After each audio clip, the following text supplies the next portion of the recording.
இந்த இடம் இப்போ எவ்வளோ அமைதியாகவும் எவ்வளோ வெறுமையாகவும் இருக்குது இல்லைங்களா? ஃபங்க்ஷன் தொடங்கி அந்த ஃபங்க்ஷன் முடிகிற வரைக்கும் இந்த இடத்துல நல்ல சத்தம், ஆர்ப்பாட்டம், கலகலப்பு எல்லாமே இருக்கும்.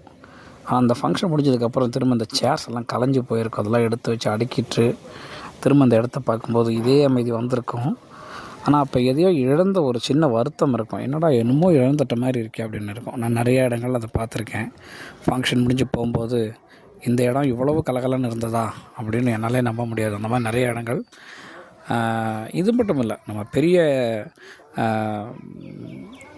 பெரிய மால், அதாவது பெரிய ஷோரூம் அந்த மாதிரி இடத்துக்குலாம் போகும்போது கூட காலையில் அவங்க வேலை தொடங்குறதுக்கு முந்தி அந்த இடம் ஒரு மாதிரி ரொம்ப அமைதியாக இருக்கும். திரும்ப ஈவினிங் அவங்க எல்லாம் எடுத்து வச்சுட்டு போவாங்க. நம்ம கடைசி கஸ்டமராக இருப்போம் இல்லையா? அப்போ அந்த இடம் திரும்ப அந்த அமைதிக்கு திரும்பும்போது அதை பார்க்கணும். அதை பார்க்கணுன்னா அது வந்து கொஞ்சம் வருத்தம் தரக்கூடிய விஷயமாக தான் இருக்கும். இந்த இடம் எவ்வளவு நல்ல கலகலப்பாக இருந்தது அப்படிங்கிற இடம்.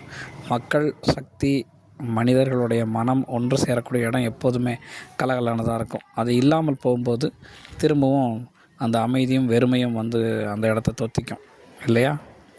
நல்லது உறவுகளே, அப்படி இந்த இடத்தையும் பார்த்துக்குங்க. சும்மா உங்களுக்கு இதை சொல்லும்போது இந்த விஷயத்தையும் ஞாபகப்படுத்தினா வேறு ஒன்றும் இல்லை. பயணத்தில் இணைந்தீர்கள். இனி எல்லோரும் வந்ததுக்கு பிறகு தான் அடுத்த வீடியோ வரும்னு நினைக்கிறேன். நல்லது உறவுகளே.